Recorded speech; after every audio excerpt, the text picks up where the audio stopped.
I gay.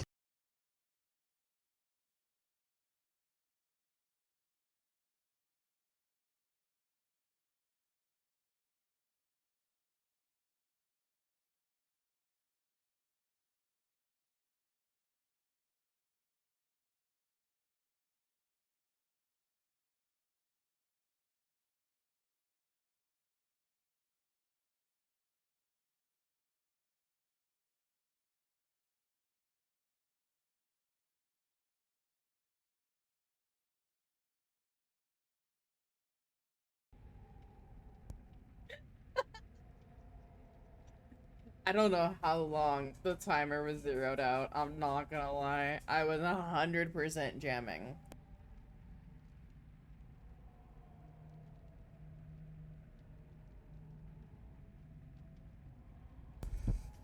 I'm on an ad! No!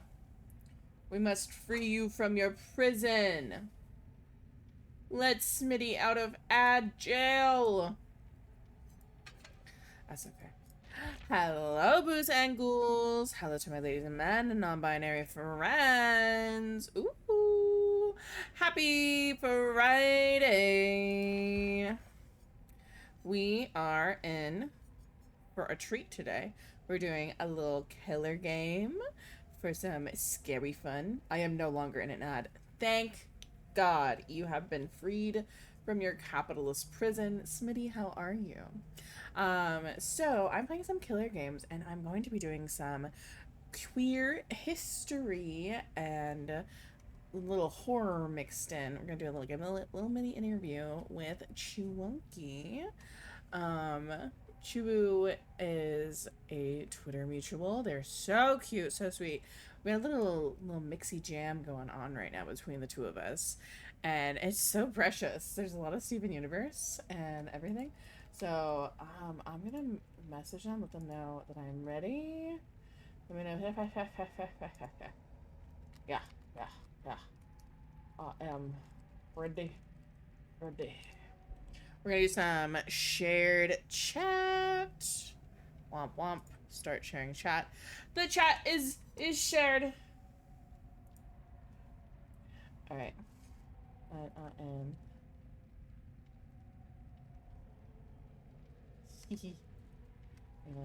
Also. Ouch. I will unmute. So be on your bestest behavior, you kinky little fucks.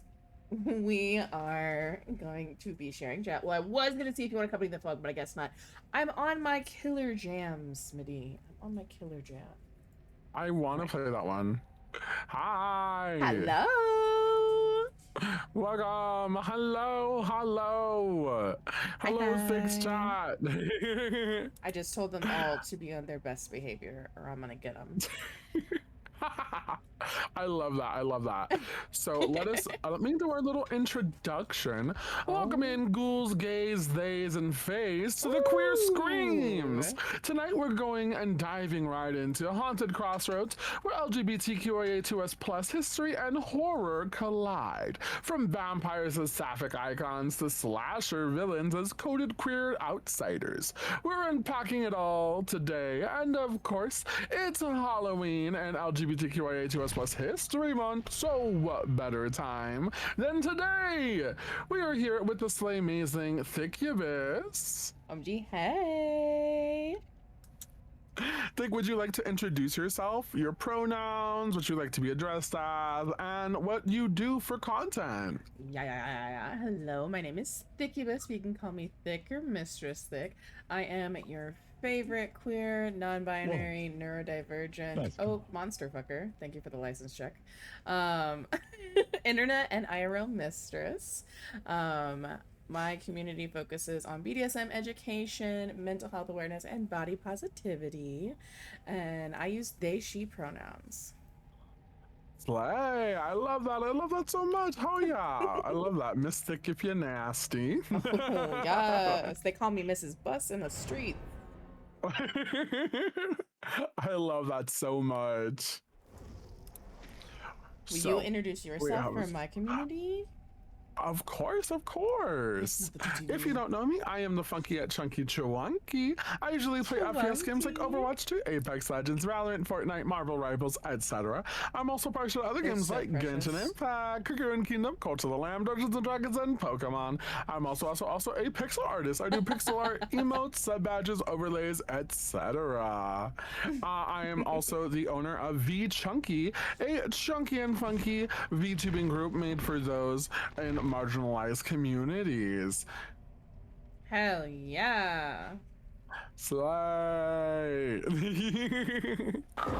Ice has no masters. Ice I'll remember Prince. that, That's Ice. so I'll fair. remember that, Ice. I'm only mistress to those who want to call me that. I would never assume a title. Period. Respectful. Very classy. A wee bowling. So, as is tradition here in the Cub Arcade deck, we like to do a little game called Two Truths, One Lie. Have you ever played before? Yes, I'm familiar. Slay. So for anyone who has not played Two Truths and a Lie, we will start off by saying 3 statements, 2 of which are the truth and 1 of which is a big old stinky lie.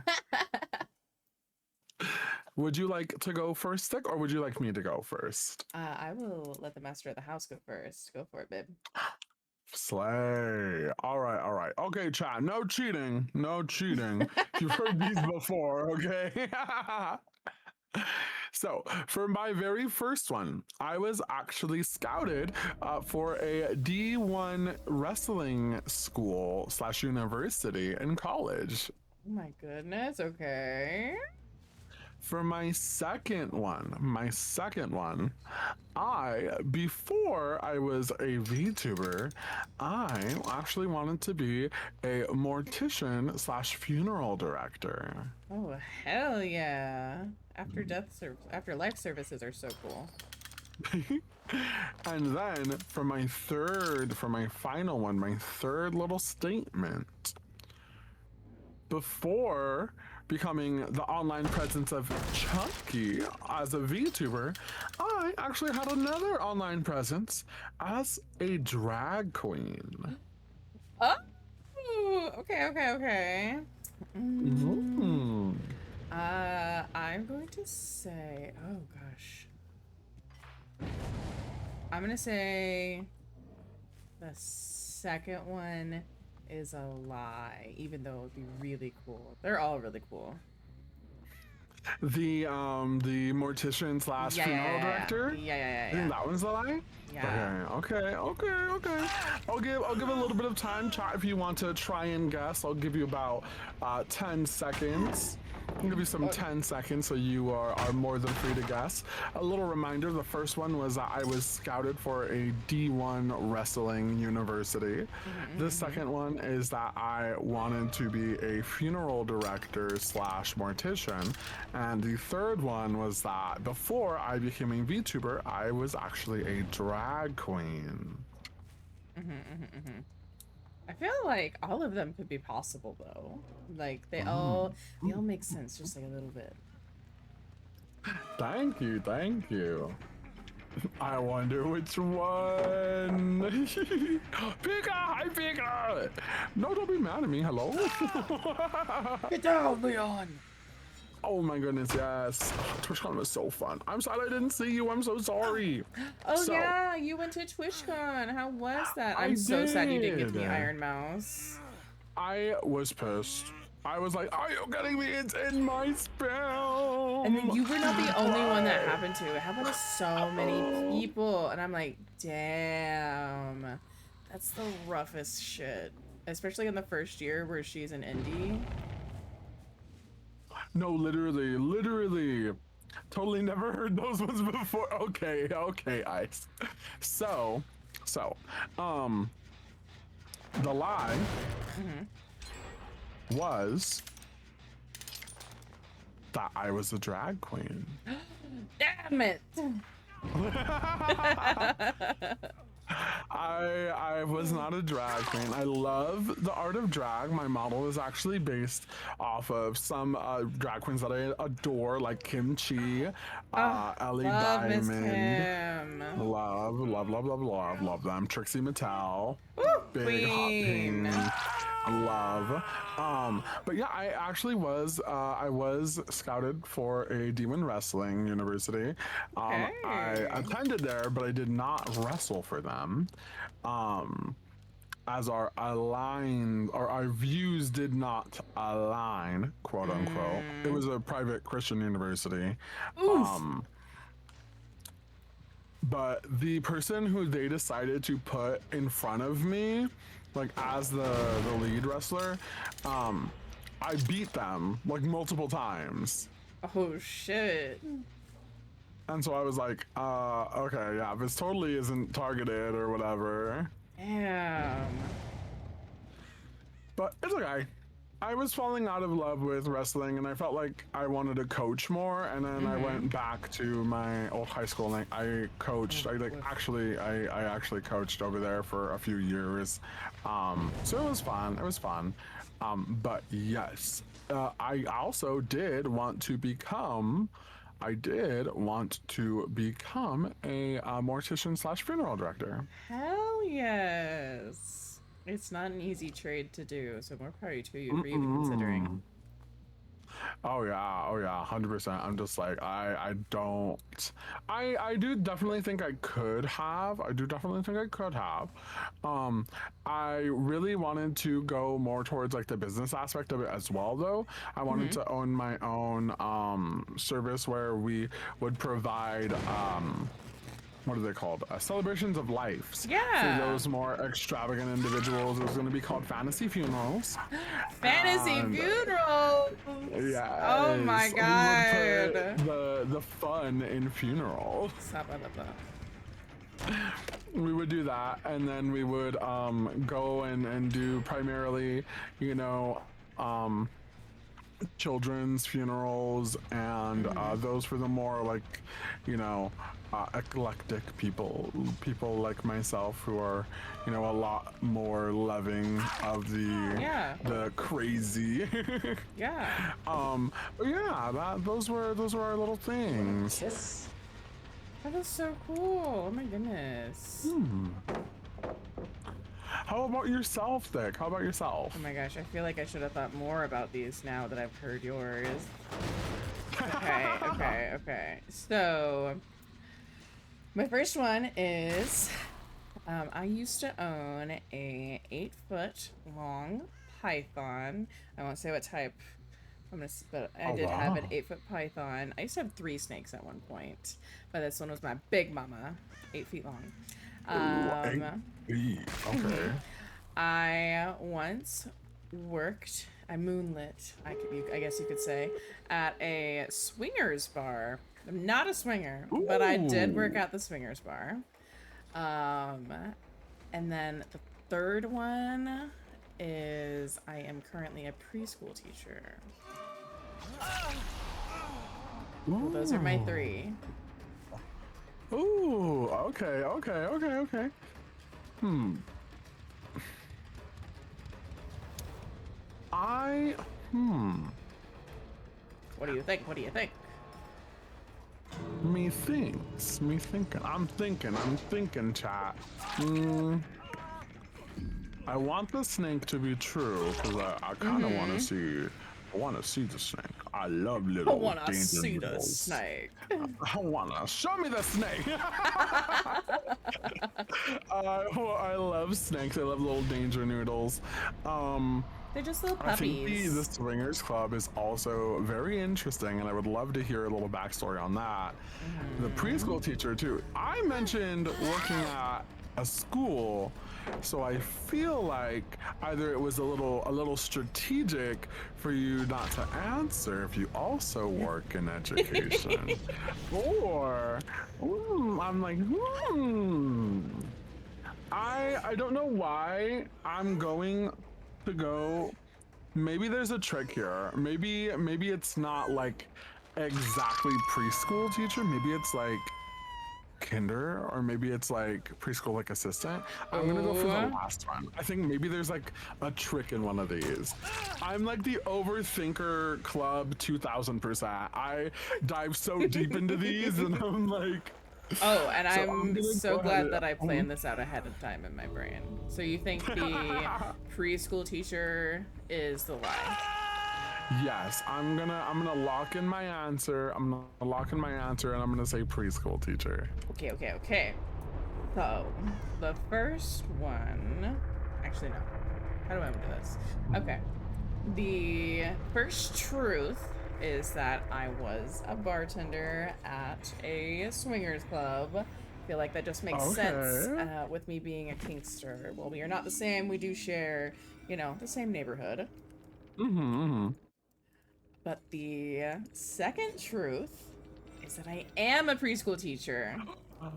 Oh my gosh, no snake! No snake. So that one was a little bit of the twisty lie. You zoomed in on the twisty lie. So I didn't have an 8-foot snake, but she was 4.5 feet. She was a ball python. Oh my goodness. So Wait, I was like, okay.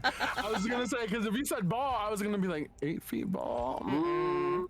Oh my goodness. Okay, let me see. So she Oh, was a big mama, but she was a big mama, yeah, she could have gotten up but to not be, but gigantic no, oh my mama. gosh. No, as much as I adore like the little noodle puppies, the little babies, big snakes, like I know my limits. I Mm-hmm. respect how large you are and you can stay over there. I'm okay. I'm okay with my little baby because even though she was like 4.5 feet long, she was still like not quite as round as maybe like an Idaho potato. Okay, okay, okay. She was Oh my pretty goodness. manageable. Very manageable, very Mm-hmm. manageable. Let me get this. Oh, Thank you for the daily kiss, there we Kuma. go. Oh my goodness, that is so interesting though. I love that. I I'm love doing that. killer Thank games, you Lee. for playing our little introductory game. Yeah, yeah, yeah, yeah, yeah, yeah. Slay. So going into, going into What do I these play now? memories that we have of, like these different pets and everything, and just going back, do you have a first horror memory that made you feel seen? Whether it was watching a show Hmm. or a movie on the big screen or seeing someone or something that made you Hi, feel like, Lee. hey, I, I relate to that. So when I was looking at this question and like formulating my answers, I don't know why, but the first thing that came to mind is the live action Scooby-Doo Spooky Island movie where Hot Velma Slay. comes out. Um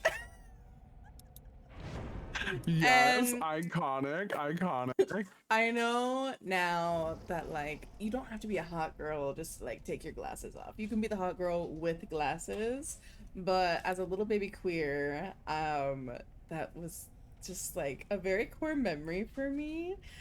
Mhm. As well as like yeah, the nerdy girl can be the attractive girl. She can be the main character. So that's immediately what came to my mind when I read that question. Hmm. I love that. I love that. Oh my goodness. Oh my I'm just a goodness. simple gay. A Yeah, simple yeah, K. yeah, yeah, yeah.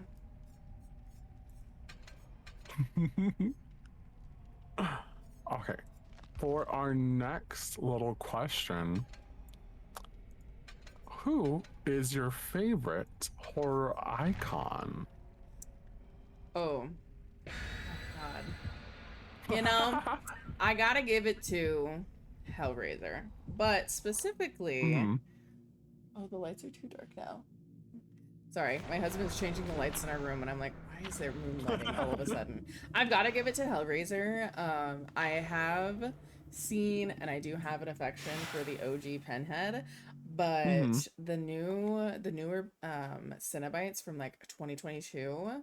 Oh Hmm. my God, they're so cunty, and oh my Yes. goodness, it just like speaks to my little Kingster heart. Obviously, to the more like extreme horror version, Hmm. but I loved everything about just bringing that to like a modern touch, and still keeping the originality of the Hellraiser and the Cenobites themselves.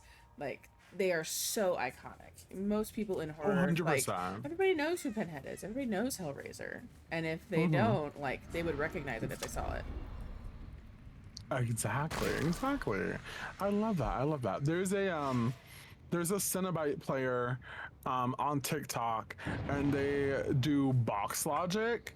Box They logic. know where, so they know each one of the maps, and they separate them into their quarters, and so they know like, oh, if the box Oh. goes into quadrant 1, then I have to be in quadrant, X, or if I want the box to spawn over here, then I have to be here. And they know like 100% where to look, and where to go. Oh, And it's like holy to the point where they shit. have like an almost like infinite amount of what is it? The chain hunt. Oh my gosh, their Oh, chain hunt, like 10 out of 10, like it never ends. I've never heard of the box logic theory, but I absolutely love that. Oh my god. I will send you a link the next time I see them on my For You page. And Yes, they like put on like please. the voice and everything, and it's so fun. It's so cute.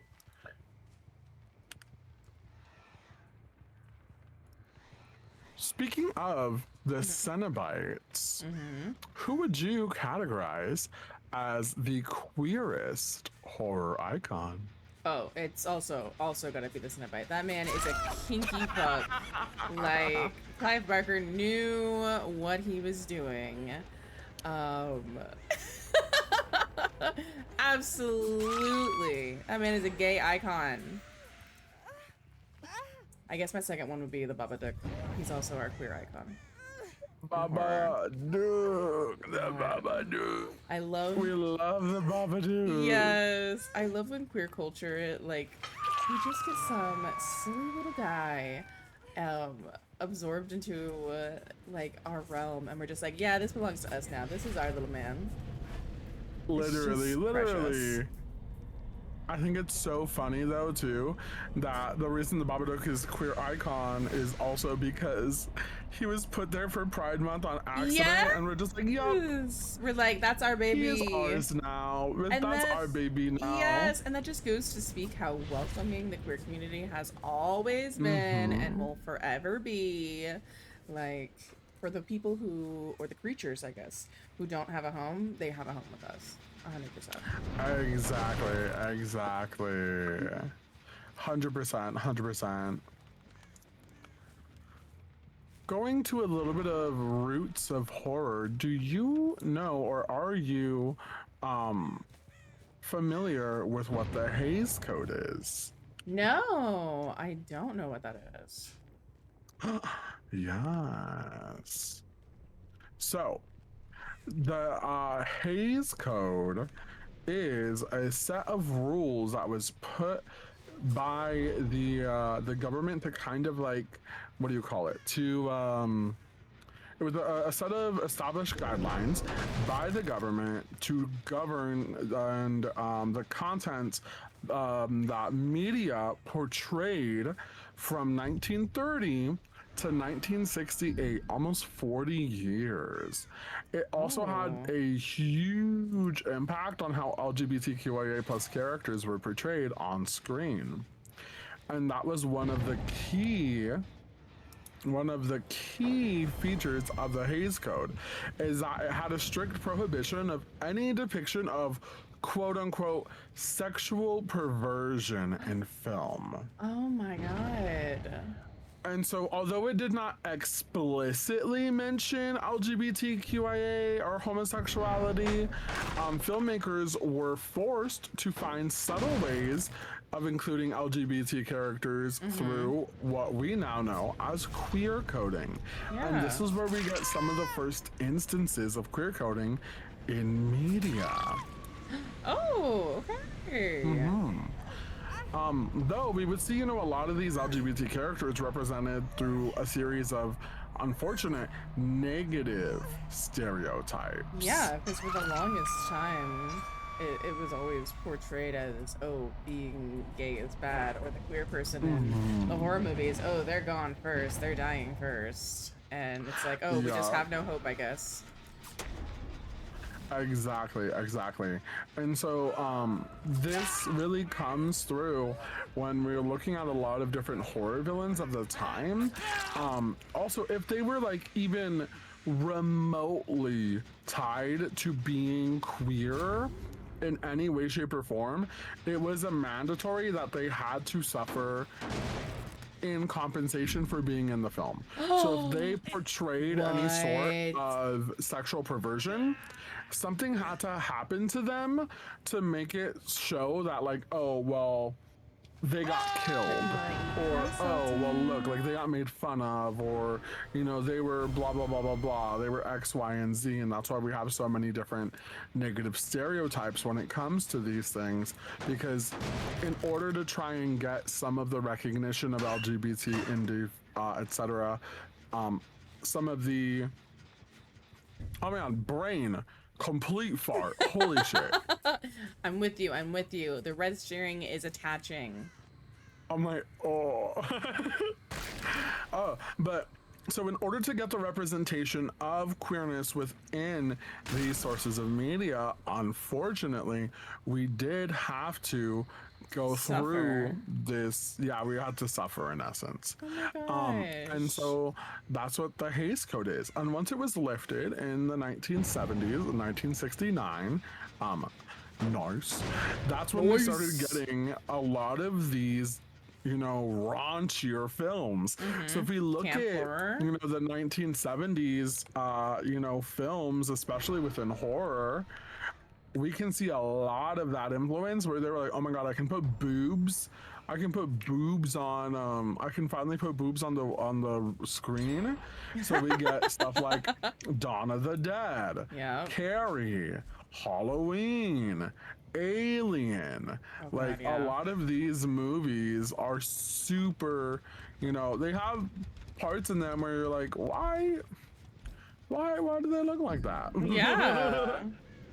It's like, why did we need to include a shower sequence in this movie, in this horror movie? Why did we need a shower sequence? That makes so much sense. Holy crap. I never knew about that. Yeah. Have you ever heard of the film Dracula's Daughter? That's a film? I thought you were about to tell me that Dracula had a secret daughter. I was like, Dracula's got children? What? So technically, Dracula's daughter is just the vampire that he had turned in. He had turned in the original Dracula movie, Dracula by Universal, and Dracula's daughter is the actual sequel. Oh, Sorry. okay. Sorry, I had a surgery, and it makes me very gassy. Oh, you're so fine. Sorry, I'm like muting myself as I'm burping. Speak your truth. Oh, there we go. Oh my gosh. Okay, feels so much better. But yeah, so Dracula's Daughter was a movie that was made in the same time zone as the Hays Aid. It was the first. It was the sequel to the original Dracula, and it goes over Maria. And Maria is the person who Dracula has turned in the original Dracula. And so what happened is that she awakens and Dracula is dead. Spoiler alert, they killed Dracula in Oh, the first man. movie. Because the movie's totally not 90 years old. Damn, I was really waiting till it hit 100 years so I could finally watch it. I'm so sorry, I ruined it. I know, my spoily. But Pennywise, also realize I say these things and I don't explain what I'm saying. No, you're fine. I say Pennywise instead of anyways. I don't know Ah! why I do it. I just have started it and I do it like continuously. I don't understand why I do it. I just do it. So if you hear me say Pennywise, I'm most likely probably not talking about the actual Pennywise. I'm probably just saying anyways. Oh my gosh, I love that. Pennywise, there it is. Dracula's Daughter is an incredibly sapphic film.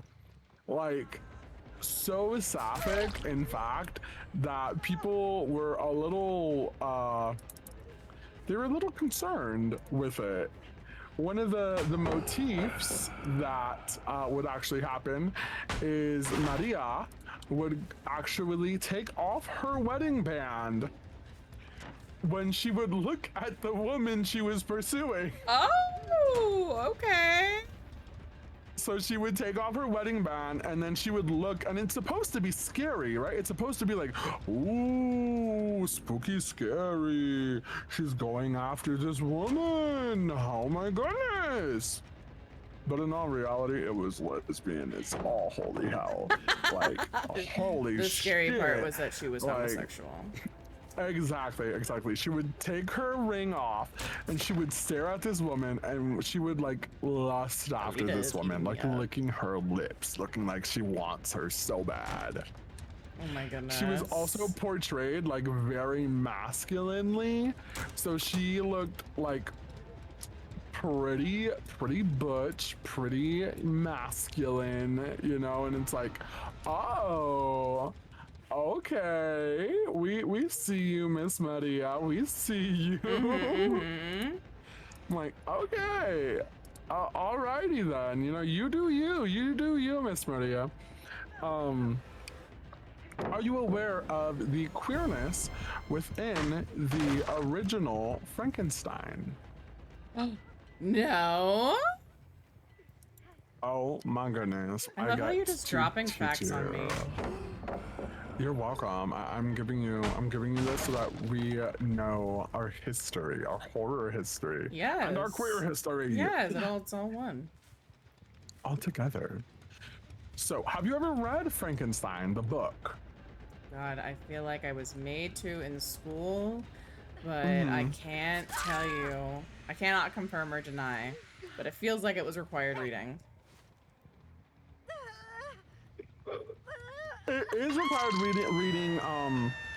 I actually had to read it in. High school. Yeah, so I think it's kind of funny that yes, exactly that you know it is kind of required reading, and it's a little funny too when talking about it because just the entirety of Frankenstein in general is so gay. From its creator, Mary Shelley, to its counterpart in the silver screen, James Whale. James Whale was an openly gay man in the 1930s. Oh, openly gay director. So brave. And he directed Frankenstein, which was a departure from the original source material. We will give him that. Yeah. But Mary Shelley was heavily rumored to be bisexual and had a radical. Yes. She also had a radical queer friend group during that time as well. Like, she had friends who were openly queer, and she loved that circle of friends. Oh my goodness. What an icon. She also had sex on her parents' grave. Shut the fuck up. Oh. She did. Oh. Girl. She is an icon. I literally mentioned that, and one of my teachers was like, that it was so funny because one of my teachers was like, "Oh my gosh, are you talking about Mary Shelley?" Because I was telling a friend, I was like, "Oh my god, yeah, no, did you know she had sex on her parents' grave?" As soon as she saw that or she heard me say that, she was like, "Oh my god, we're talking about Mary Shelley." I was like, "Hey, if Shut you know, you know." up. What a little freak. I love her. Yes. Wait, James Whale, that connects a dot. I have no idea how to resolve. Yes, it makes so much sense though too. Like if you know James Whale, like it kind of makes sense. But it's so Selena, I don't funny. want to smoke, That girl. Frankenstein in and of itself as well is just such a queer narrative too. Going over this man who leaves his fiance of years to focus on creating the quote unquote perfect human who just so happens to be a man that Oh, he's trying to create. It also goes directly into um the creation of this man has to be perfect. So he is going in and he is looking at all these body parts and he spends an exuberant amount of time looking for the perfect appendage. oh. Okay, I'm seeing it. It I'm says seeing it. it in the book. My man went through and picked the largest penis he could find. Oh my god.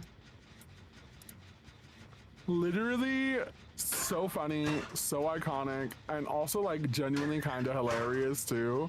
Yes. Um, but even though you know we have this movie Frankenstein, and we have this media from it as well, it can be said that Frankenstein's themes of being, you know, like unwanted, of being unloved, of being, you know, othered in this society is very much, you know, queer centric.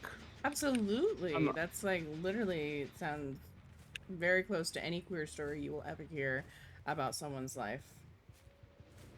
Exactly, exactly.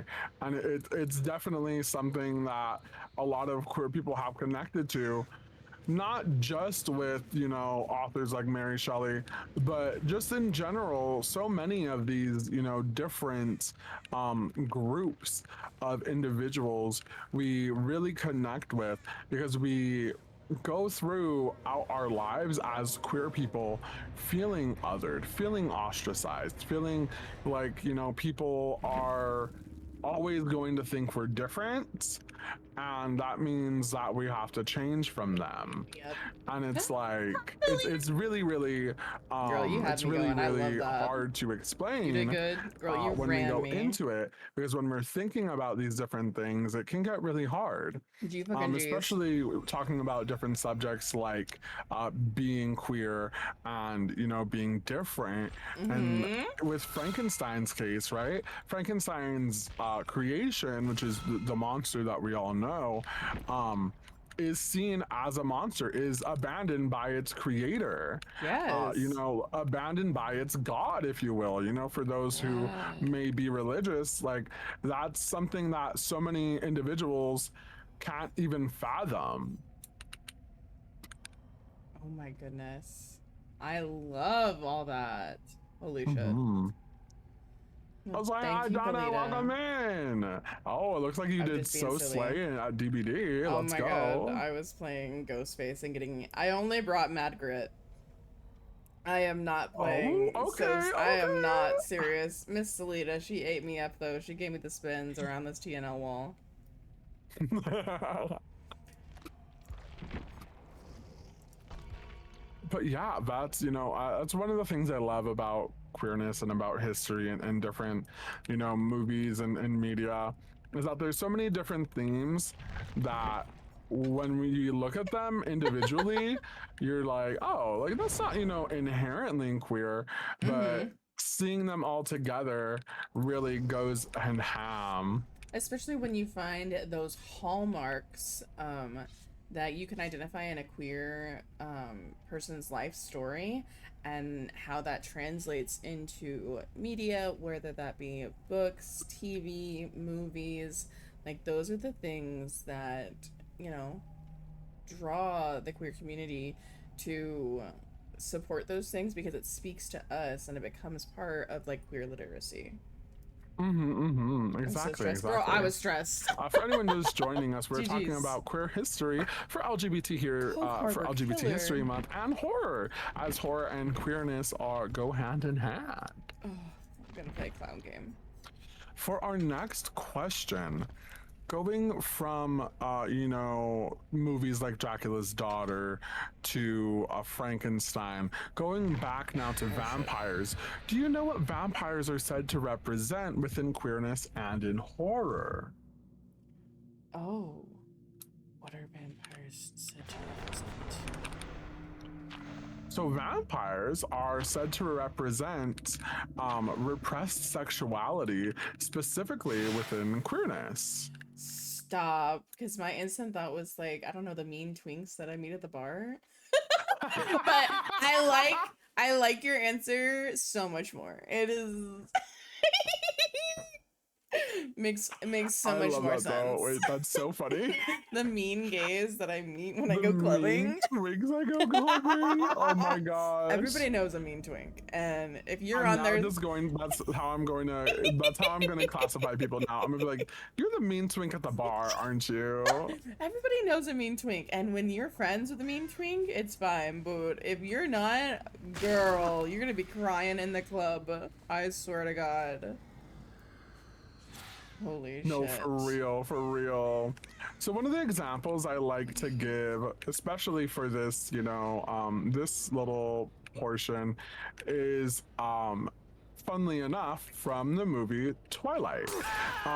Going over the Cullens themselves, as the Cullens being, ostracized by both societies, by human society and by vampiric society for being vegetarians.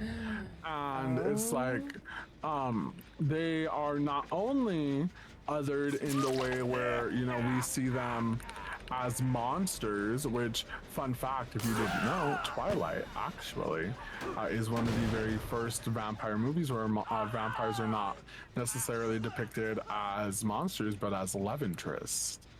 It's the first one, seriously? Yeah, it is. It is one of the ones that really it, not book-wise, but like media-wise. So like television, like video-wise, it is one of the first. Yeah. It really popularized it. Oh, definitely. Obviously, like, we got the fanfics and everything, but it was one of the first ones, which was actually the first one to do that was Vampire Diaries. Because Vampire Diaries predates Twilight. Oh, fuck, you're right. I was a Twilight girly before I was a Vampire Diaries girly. Like, I was reading Twilight in 6th grade when I shouldn't have been. Like, the series had not yet been completed. So, like, I'm old. But I didn't read, no, I didn't even read Vampire Diaries. I didn't watch Vampire Diaries until I was in college, so like circa 2016. And I love that series so much. Stefan Salvatore. Oh, yes. That's so funny. My middle schoolers, they have a bunch of them reading Twilight right now, and they're just like, oh my god, Mr. Chiwu, are you Team Edward? Are you Team Jacob? Are you Team Edward? Are you Team Jacob? I was like, shut up. I'm Team Alice. I was like, I'm Team Alice, but just because she's cunty. Absolutely. Everybody's Team Alice, 100%. I know so many of my friends in middle school were Alice was one of their queer awakenings. Ooh, I'm like, yes. As she should, as she should. There we go. Going forward now through these different monsters and whatnot, do you think horror has helped or harmed the queer community? I feel like it's done a little bit of both. So like in the beginning, definitely like when you were, this was before like you gave me the history lesson about like the Hays Code. Hmm. Like I can definitely see it harming the queer community in the beginning during that era. Um, Mm-hmm. but I feel as we have progressed as a society and as we have made ourselves known and, you know, loud and proud that no matter what you do to us, we're here, we're queer, you can't get rid of us. Um, it has helped us recognize our voices. Mm-hmm. And truly, there's nothing that's done to us in a horror movie that maybe hasn't already been done to a queer individual. Mm-hmm. There's nothing that we can't withstand in a situation that we can't get out of. So it's a little mix of both. Although I would say current horror media definitely leans more towards the helping. Oh yeah, 100%. I know a lot of people are saying we are really in like a horror renaissance. The genre is really being taken places where it's never really been before, and that's Mm-hmm. something that people are really enjoying. But also, some people are a little scared of because they don't know where it's going. Yeah. Going a little forward, we got to play a little game, a word association. Have you ever done word association? Yes. You say a word, I say a word that first comes to mind, right? Exactly, exactamundo. So, for our first little word slash phrase, we have the word monster. And feel free to go as in depth as you would like to. Mm-hmm. Fucker. Definitely the first thing that comes to Valid. my mind. Um, what else would come to my mind as soon as you say monster? Lady Gaga, an icon. Icon, love, live, laugh, love. Live, laugh, Lady Gaga. What else comes to my mind? The Monster High girlies. Oh my gosh, I've been on a Monster High girly kick Oh recently. my god, yes. Absorbing the Okay, media as they're wait. such a baddie. Favorite Monster High character? I Are we love are we a Draculaura? Are we a Laguna? I love the Venus flytrap girl. There's something about her vibe that is so Yes. deadly, and Mm-hmm. I love a little carnivorous plant, you know? Period. Exactly. We live, laugh, love. Hmm. I love that for you. I highly agree. Highly agree. Who's your I Monster High think. girly? Oh yes. My favorite. Okay, so I am a slut for Ghoulia. Oh Live, laugh, love yes, Ghoulia. I am also a I am a fun little lover of oh my goodness, names are hurting me. Laguna, I just said her. Laguna and Abby. Abby yes. Abominable. Oh, Oh my Abby, god. Icons. truly love Abby's vibe, 100%. 100%. 100%. Oh my goodness. I think so some of the things that I think about when I think of like monster or monsters in general is one of the things I like to go in is I really enjoy or not enjoy but I think of a little different vibe. I think kind of like nicknames. I think of things that are sometimes a little darker, kind of like what is it? Nicknames and how people can associate queerness with monsters and with Mm-hmm. just different things. These are just some things that I've thought about, just from obviously like my perspective.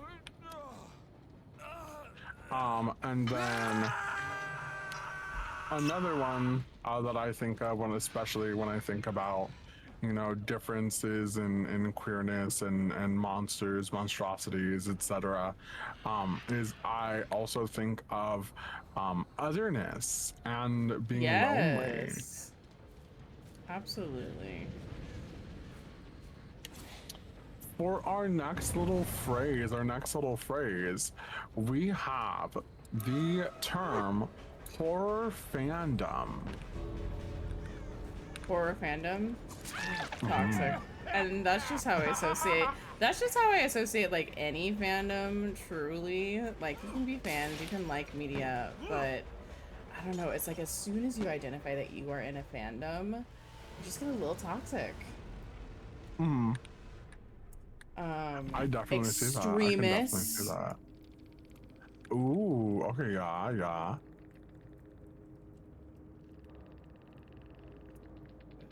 Um, really, those would be the things that come to mind. Eclectic, definitely. Oh, Like, slay. Okay, I there's love that. I see that. nothing more camp than a horror fan, for sure.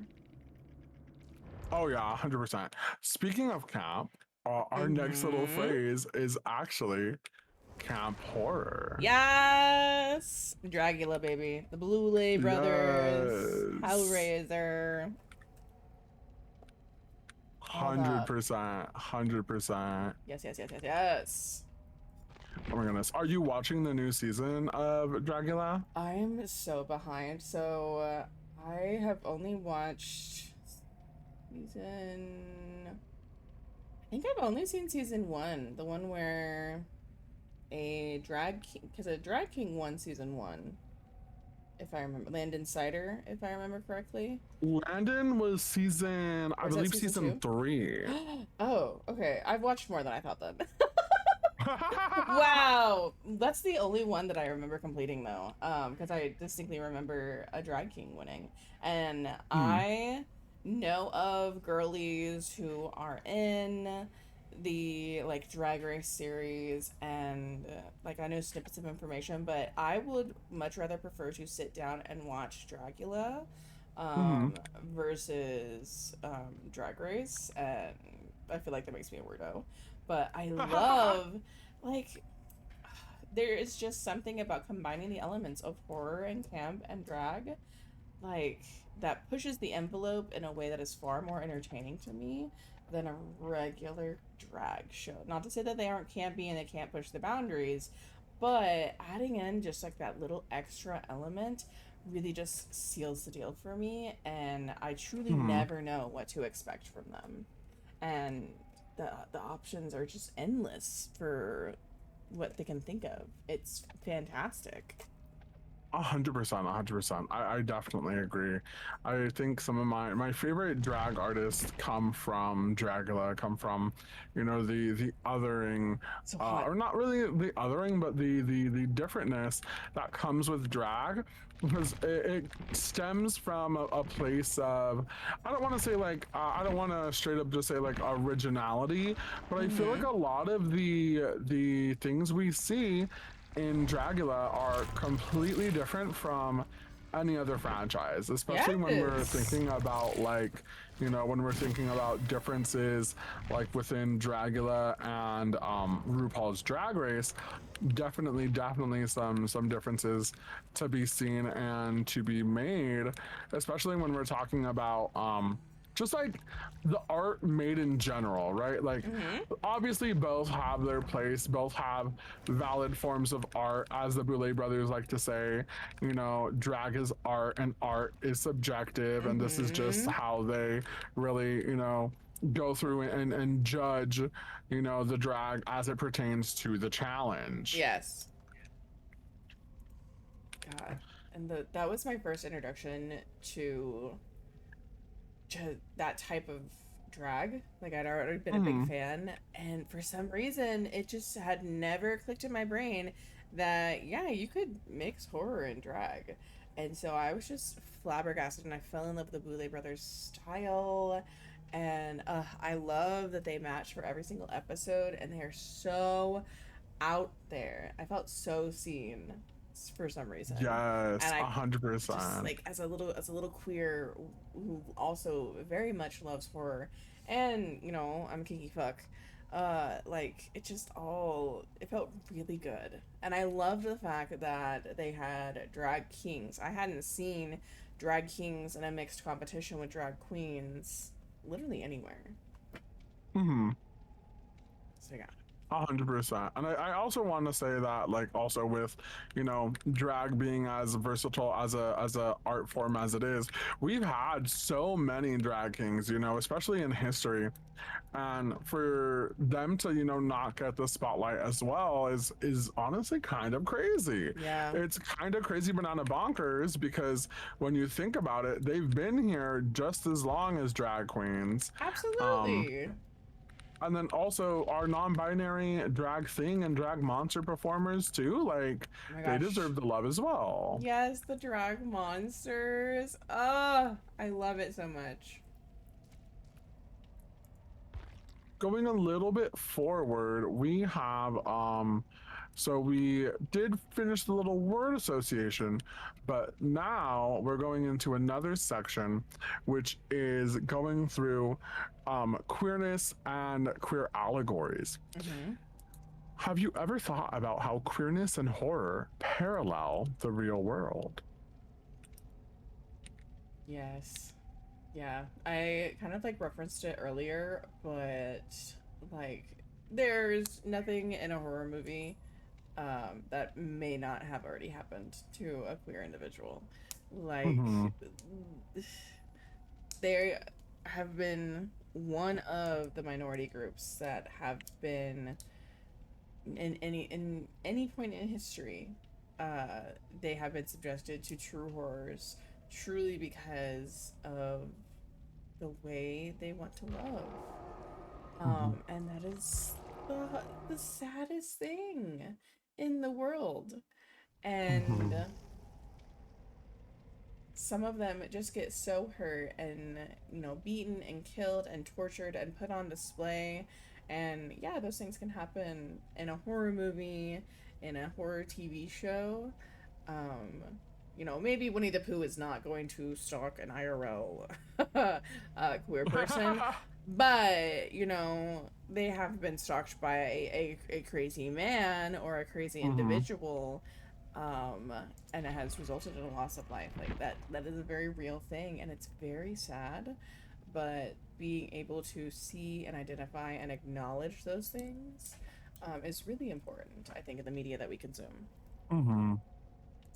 Exactly. I think being able to understand that both, queerness and queer media are extremely important aspects, especially when coming through, these different lenses. Because when we look at, history in and of itself, not just history, but, queer history and the history that we see portrayed numerous times throughout history, right? Like when we are going through and we're thinking about these different queer ideologies, when we're thinking about different situations and how each one has happened, it really does go through and really help us remember, like, oh shoot, there's so many different things that happen that we have to be aware of because history repeats Mm-hmm. itself often.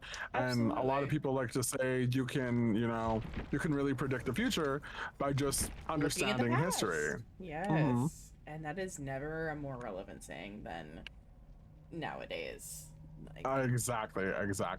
Obviously, without getting like political or anything like mm-hmm. that, it's especially great right now for us to completely embrace fellow queer creators, Yes. fellow queer people, Yes. because they need our support right now more than ever. Mm-hmm.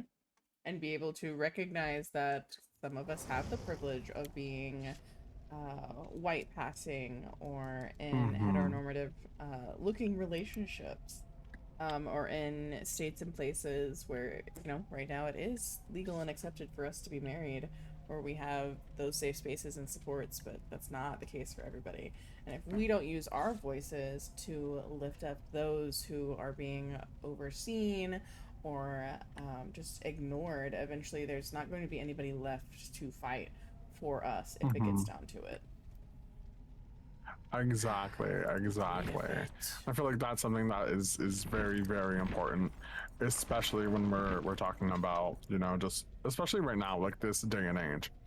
But along with going with how queerness and horror parallel the real world, some of the examples I also have or how LGBT events like the AIDS crisis can be really seen throughout different horror media and horror media tropes, like in the movie, the what is it? The movie The Fly, and the movie the Night of the Living Dead.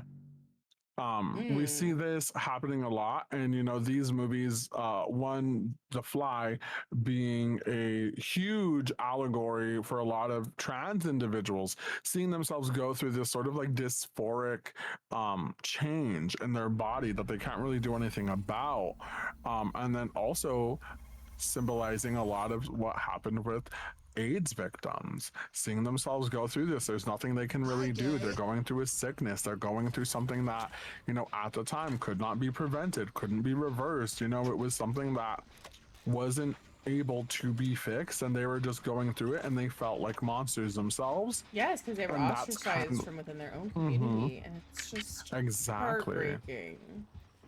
And that is 100%, where a lot of these different things happen.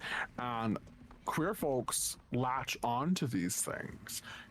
They see themselves.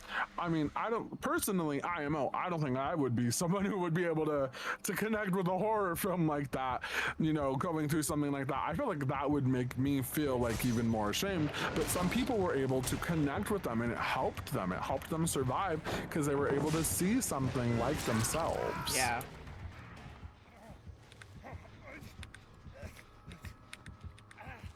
Going a little bit forward, we get to go now into our queer history. Yes! Let's go. Are you familiar with the Stonewall Uprising? I am, because Pride was the very first riot. Yes, led by the lesbians in leather and Marsha P. Johnson. Yes, a big slay, a total slay for the queer community. So, for anyone who doesn't know, the Stonewall Uprising, or also known as the Stonewall Riots, was one of the largest moments in queer history, specifically U.S.-wise. So a little background is that the Stonewall Inn, which is where the Stonewall Uprising happened, was owned and operated by the Mafia, and it was actually rented out to LGBT individuals as a club where they could dance and have alcohol. Oh my gosh. And so it was a little wink, wink, nudge, nudge between the Mafia and the queer community, being like, scratch our back, we'll scratch yours. They were making money, we were getting to be ourselves authentically.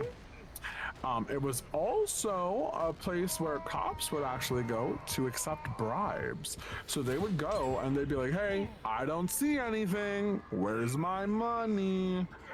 Which... So they were a part of it as well. And then if anything bad was happening, the Mafia would catch wind of it and say, oh, hey, just so y'all know, something's happening. Make sure to get out of there and give us our money. So they're like, oh, thank you so much. Now we know.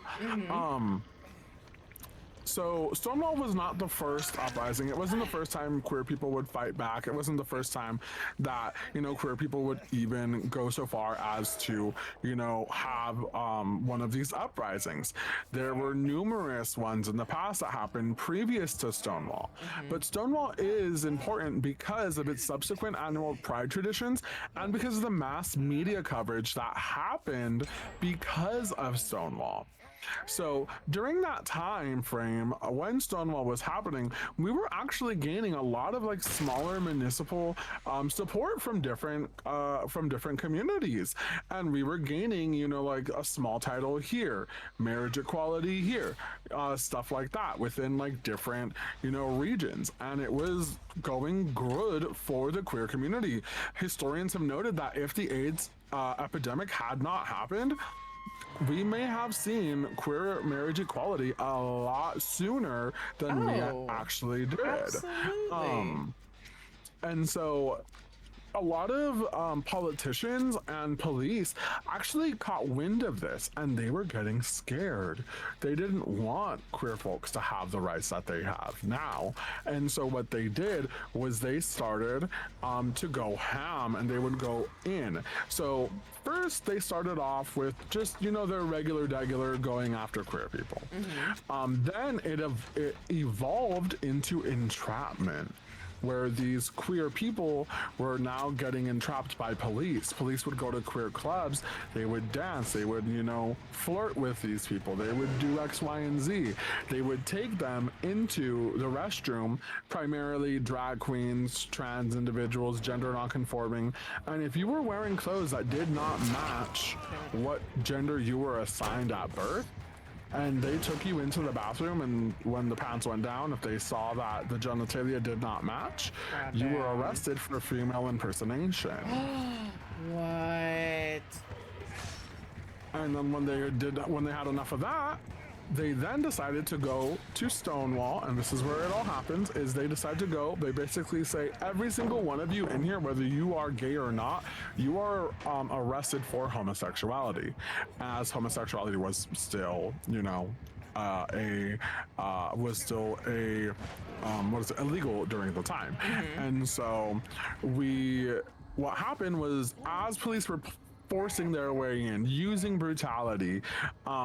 Stormy Delavere was actually a butch lesbian woman, POC, black woman, threw the first punch at Stonewall, which is what erupted in the uprising we know today.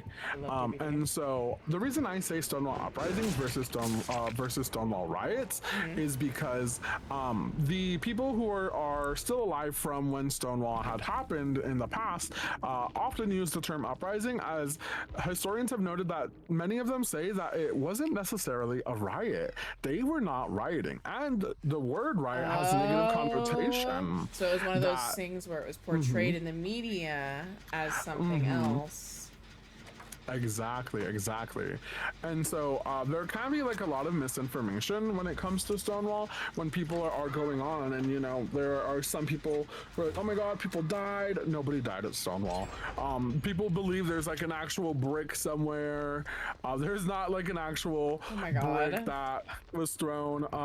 And funnily enough, Marsha P. Johnson and Sylvia Rivera, two head LGBTQIA plus individuals of the Stonewall uprising, did not arrive until much later, about 2 a.m.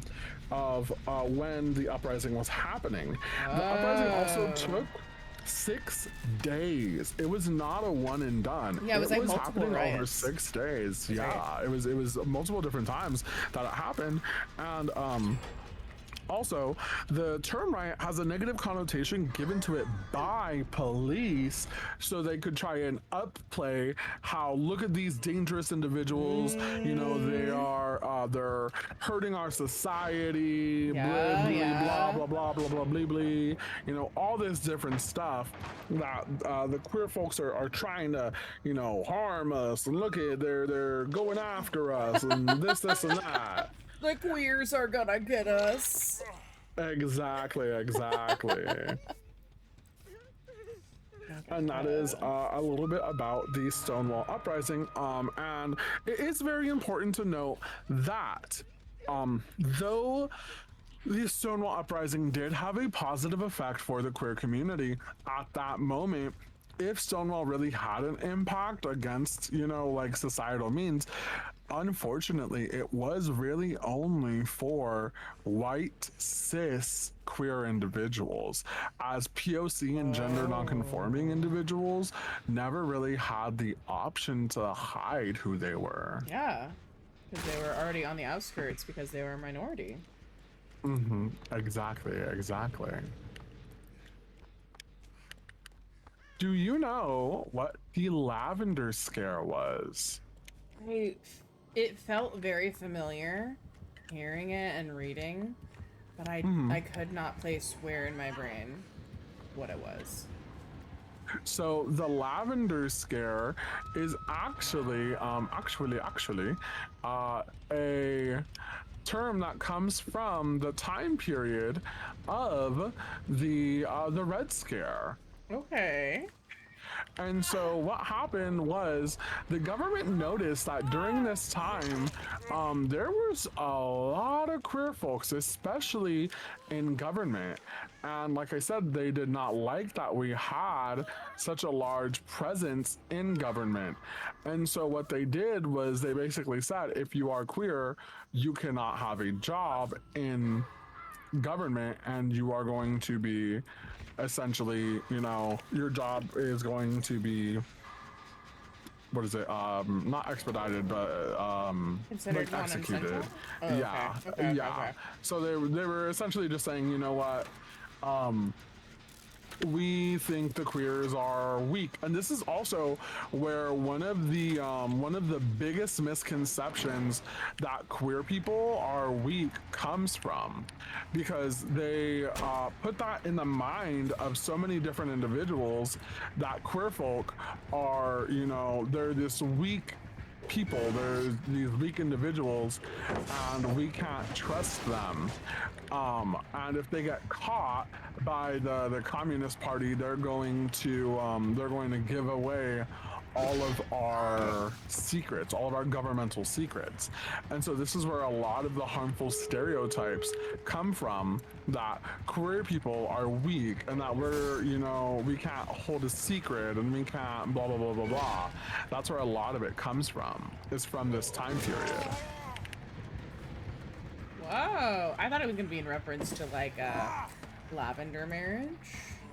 It is pretty, that's literally our next little question is, Okay. do you know why it is called lavender? Oh God! It's the prettiest shade of purple. No, I don't know. Pretty much. So, it is actually a little bit of a play on the colors that we see in gendered things. Blue and pink, that pastel baby blue and that beautiful pink. If you combine them, they make lavender. Oh my God. Us gays have the biggest brains. Holy shit. Literally. And that's why a lot of our different scenarios are referenced by the color lavender. Okay. Hi, Riku. An absolute slay, honestly. Truly. Canada is seen as very progressive in LGBTQIA plus rights, but do you know the turning points that made that possible?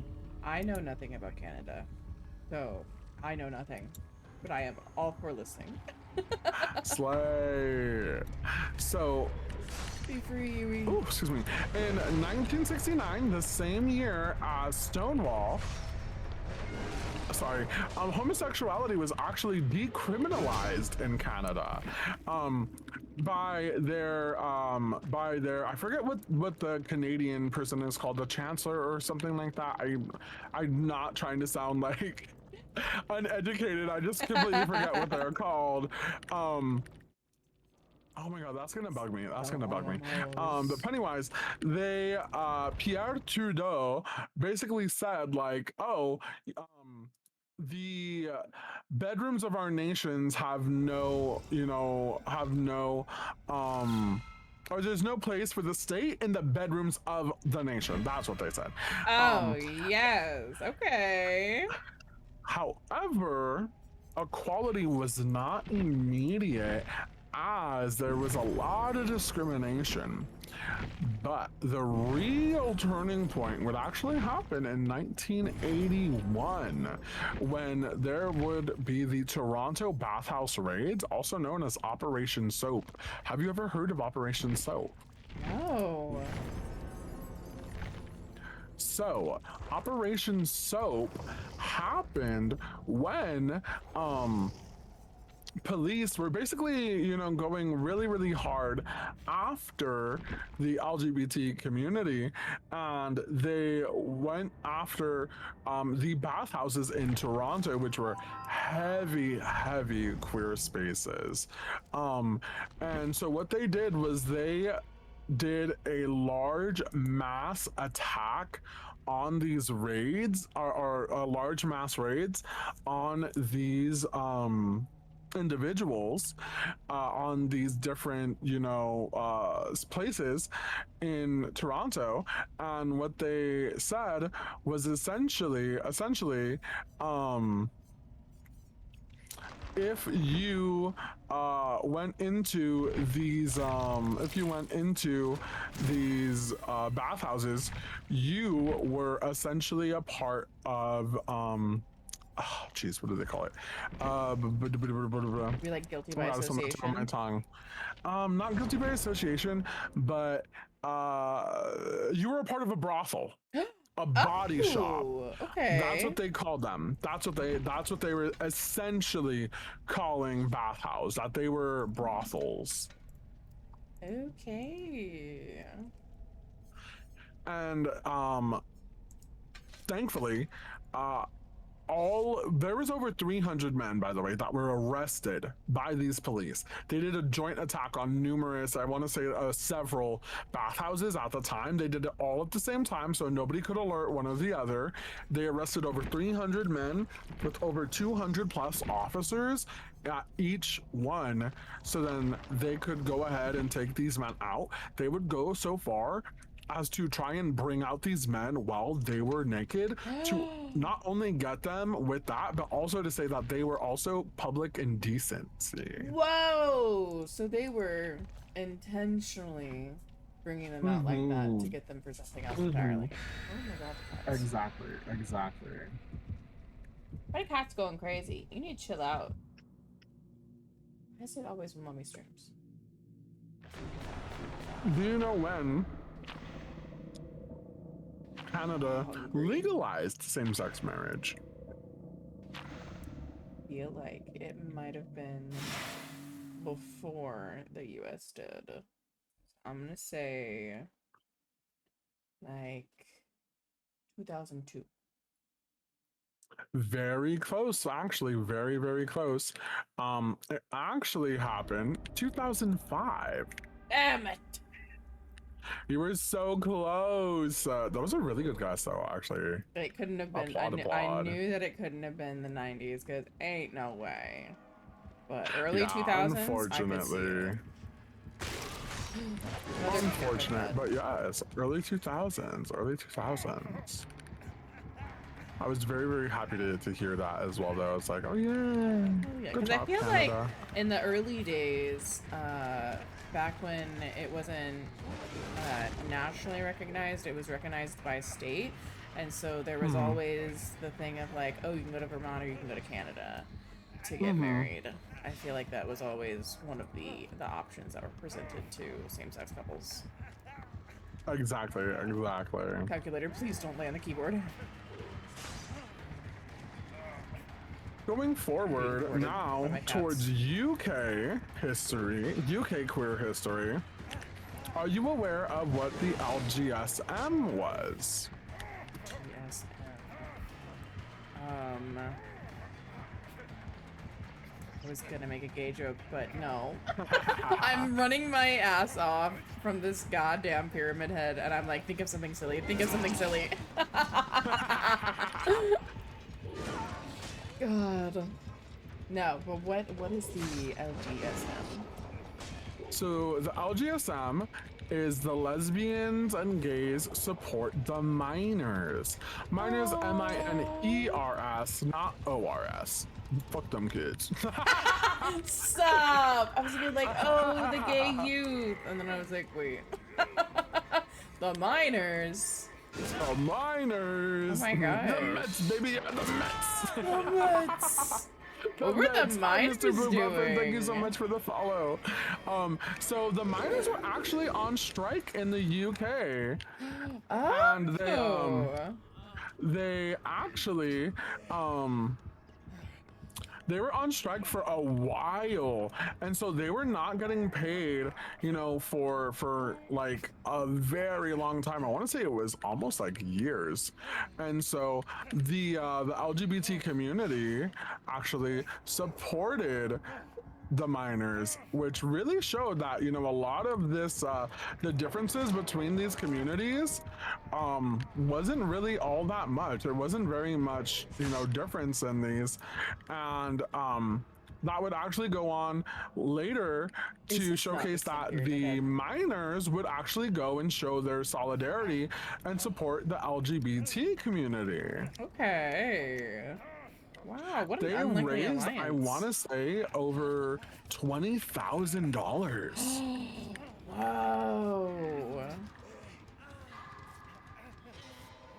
I was like, I feel like that ooh. literally speaks to the whole, like, the gays are gonna find those who are in need and support them because we are often the ones who don't get that support. But when we reach out our hand to those other, working class groups, minorities, it kind of just starts to click in their head that, like, oh, I guess the gays aren't so scary. Exactly, exactly. Are you aware of some of the third gendered, multiple gendered, and different ideologies, queer ideologies that have been prevalent past colonization and colonialism? The one that comes to mind, I don't know if it's accurate in this category, is Two Spirit, which I believe is a native term. Um, Beyond that, I don't know of anything. Yeah, perf. Actually, that's a wonderful answer. Two Spirit is one of Box, the box, most box. well-known ones. And so 2S people, 2S individuals, for those who don't know, are individuals within Northern America that have a sort of religious and spiritual connection with their gender identity as two spirit individuals, saying they have two gendered spirits within themselves. And fun fact, actually, two spirit, 2S is actually being recognized by other different indigenous groups throughout the world. It's being adopted as a sort of umbrella term as well. Okay. So we also have the Hijra, which is in South Asia. They are a religious sort of third gender seen in different places. We have the Fa'afafine in Samoa. We have the Muxes in Mexico. And of course, the two-spirit identities in indigenous North America. And these traditions prove that queerness isn't modern or Western. No. It's really quite ancient, actually. Yeah. And if you think about it, colonialism itself is the monster here. Oh, yes. Absolutely. Like, we've been here. The queers, we've always been here in some way, shape, or form. If by another name, we've never not existed. 100%. Like, we've always been Exactly, around. exactly. Going now to wrapping it all up together. I completely brain farted there, sorry. Going now to wrapping it all together. Going now into why do you think horror has been so historically coded in queerness? I mean, horror at the end of the day is about the story of survival. And that's what the gays do. That's what the queers are doing. Like, we survive. And it's a testament to our will, a testament to our story, and the fact that, again, horrible things can happen to us, but we will continue on and we will recover and thrive. And I feel like that story and that hope of survival is what makes the queers so attracted to that piece of media, and what speaks to us. 100%, 100%. Highly agree there. Highly agree. I definitely think that, with horror and queerness, horror and queerness are both very much so about like survival. And I think that it really goes hand in hand. So if queer history is often about survival and horror is often about survival, what do you think they teach us together? That we can survive anything. Truly. There's nothing that can happen to us that we can't make it through, no matter the situation. And that anybody can survive. Like, some of one of the biggest tropes in horror is like the little guy is the one who takes down the big bad type shit. Like, it's Mm-hmm. not always just the big, strong jock. Um, and you don't have to do it alone, too. You know, banding together to defeat the big bad. Like, there's all sorts of things and notes that you could take from horror and survival. Truly. 100%, 100%. I definitely agree there. Definitely agree there. When going forward with these different, things, what does queer reclamation of horror look like today? Like, just owning it. Truly. Not being ashamed. Personally, what I would like to see as far as like being queer and horror and how that's portrayed is no longer making it a big deal that someone's Mm-hmm. gay in media, or in a movie. Like, it's not a plot point. Um, it's just kind of like a fact of life. Like, there are queer people out and about in your everyday life. Um, and you know, if it happens to be relevant to the storyline of, oh, so and so's brought his boyfriend along or whatever, like, it's not made like a huge deal. It's kind of just like accepted as what it is, and you just move on with the story. I would love to see Mm-hmm. some normalcy, about being queer in horror and just media in general, truly. 100%, 100%. Yeah. I love that. I love that. And yeah, I definitely agree. In movies like, the new Scream 5, we have, a queer character who it's not really focused on them being queer or anything, but it's just a nice little surprise that, oh, hey, I'm going to hook up with this girl. And we're like, oh shit, hell yeah, Mm-hmm. let's get it.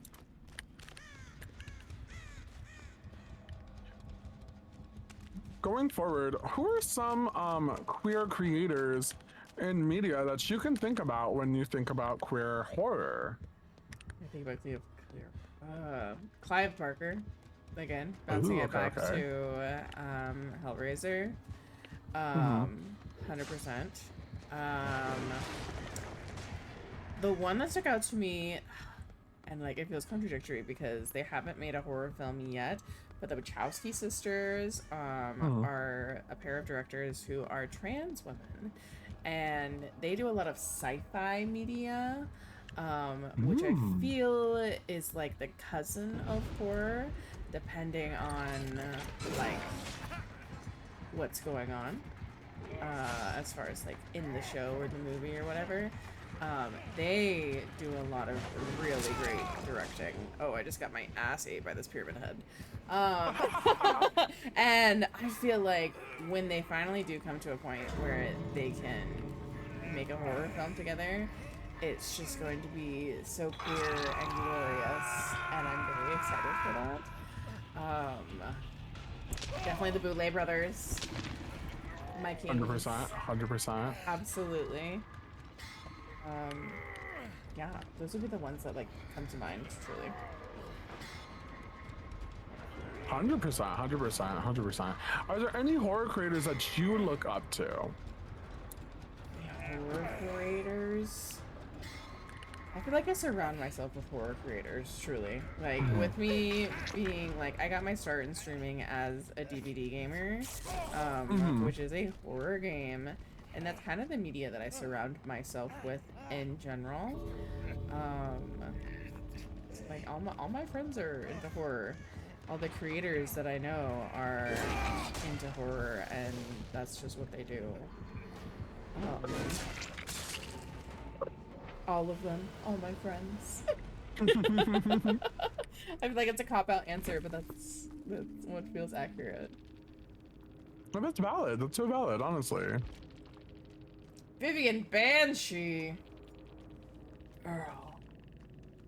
Oh, look at all the For helmets. our final question, what is one lesson that queer history has taught you? We can get beat up and beat down time and time again, but when we stand up for each other, nothing can stop us. We are an immovable force, and we will keep going no matter what. 100%. And Hell yeah. even when we've lost, you know, the village we were born with, we rebuild. Like, that's 100%. just something that I have seen not only in my personal life, but in so many of the queer individuals Mhm. in my life. The whole chosen family. One of my closest friends, they just got married, and their blood family wanted nothing to do with them because they came out as gay, and so they just kind of got adopted by what they called the gunkles and the lesbians, and they helped basically be the family representatives for their wedding. And I was like in tears because it's just a huge part of being a part of the queer community that so many of us get to experience the joy of our chosen Mhm. family. And it's sad and it's hard that that is what we have to do, but we're so Mhm. resilient, and it's a beautiful thing. 100%. 100%. Definitely agree. Definitely agree. I wanted to thank you again, Thick, for being here on our little stream together and for having a really wonderful, wonderful time with me. I've had an amazing time. I hope you did as well. Yes, I did.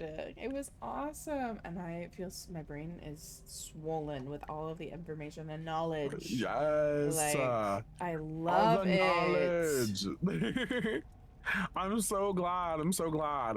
I hope you had an absolutely amazing time as I did. Are you going to be continuing streaming? No, I think I'm gonna raid out because I just realized like how hungry I am. I'm not gonna lie.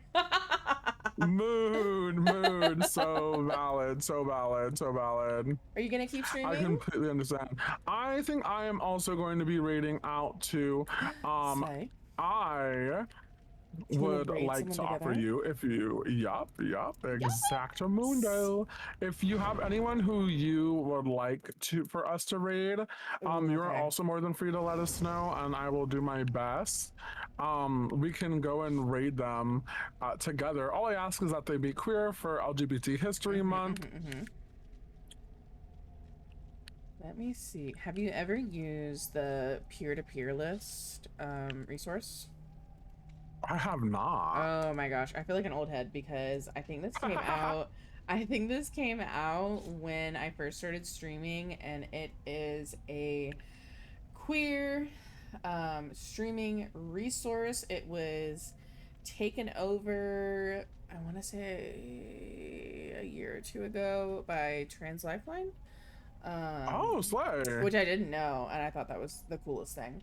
But basically, all the creators who are displayed and portrayed on the website for peer to peer have to go through an application process and basically submit identification questions about like who they are, the content that they make, where they stand on LGBTQ, their goals, um, and making sure that they are promoting everything in a positive light, and that their values align with Trans Lifeline's values now. Mm-hmm. And it's a place where you can add tags for specific media or search up certain media, and Oh. find someone who maybe is queer but also has ADHD, or I'm looking for somebody who's non-binary, or I'm looking for someone who uses an autism tag on their stream. It's a way, basically, it's like a pre-vetting option for queer streamers. Oh wow, that's really, really cool. I didn't even know about that. Oh my goodness. Yes. Let me pull it up and see what we got. Well, go to peer to peer. I'm gonna have to hide in the locker. Valid. God. Oh my god. Move it, Bill.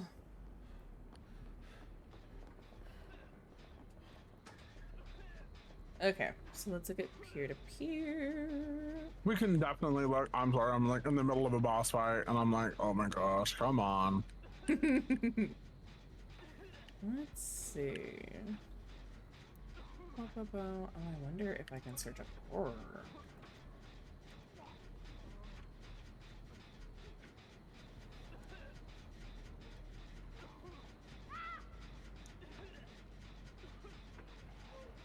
That would be absolutely amazing. Remember, chat, if you guys want to go and follow Thick, they are at Thickubus underscore. They're absolutely amazing. They do a lot of wonderful content. Please, please, please go and check them out. I would Yes. appreciate it.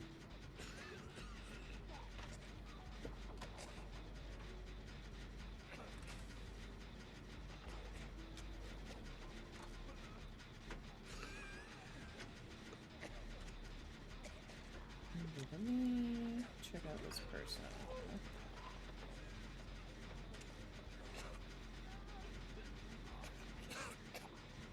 Let me visit this channel.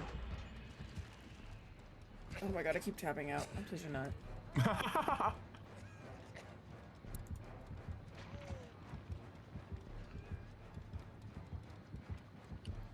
Okay, there is someone named Menji, Menji, which is they, she. They said they, she on peer-to-peer, and then it says they, them in their Twitch bio, but they're Honduran, odd HD, non-binary, bilingual, bisexual, and architect. They love horror and art. Part of the Whimsy Action stream team, which I do recognize that name. I believe it's like a, I thought it was a cozy charity stream team. Ooh. But I love cozy horror. But they're playing Silent Hill F. Oh my god, it's their third playthrough. That's bananas. Oh wow, slay, I'll send their slay. info to you. 1000%. Hell yeah, that sounds amazing. Absolutely amazing. So Whimsy Action, it's Menji Soul, yeah? Yes. Wonderful, wonderful. I will 100%. Let's go. Let's go give them some love. All right. I have a little raid message for this month. I love you, bitch. If you would like to also do it, do it. Oh, absolutely. Slay. And of course, all y'all, please go follow Chubu over on their channel and support them. They have been a wonderful host, so sweet and kind, and they have given us so much information about our queer history. Do you have anything you are planning on for events or anything like that, Thick? So I am going to be having a D&D stream before the end of the year as part of we did a Trans Lifeline charity stream in June, and we hit our goal. So one of those rewards was a D&D stream, my very first, before the end of the year. And then the next big thing is my brand new Across the Books stream re-debut. I never did a debut with my model previously because I used to face cam. And so when I just started to do like my V-Roid model, I was just like, yeah, here you go. I don't use my camera anymore. Valid, so valid. And so I never got the opportunity to have a debut or anything like that. I just kind of was just like, here's my new thing. Yes. So oh my God, I'm gonna have so my full re-debut on February 13th, which is a Friday the 13th. This upcoming new year, and it's gonna be a re-debut celebration as well as a post-birthday celebration because my birthday will be a few days before that stream. Amazing. Well, make sure to go and check them out as we're raiding on over, and I'll see you all later. Okay, goodbye, friends. Goodbye. Mwah. Let me get my read stuff. Okay. I feel like I'm so behind because I didn't get my raid message going. Manji. I was running for my life. There we go. Okay. Copy pasta. The raid message. I will post it here. I'm gonna play games, get some food. I love you all. Kiss, kiss, good night. Hello, gamers. I hope you have a great night, day, morning, evening, whatever it is for you. I hope it's going well. And if it's not, just know that it is okay to not be okay. You are not alone. If you can get through the next 10 minutes right now, then you can get through the next 10 minutes after that, and so on and so forth. If no one has told you, I love you, I am proud of you, and you are doing the best with what you have been given. I will see Damn, you she next hates time, me. Goose and Ghouls. Mwah. Goodbye.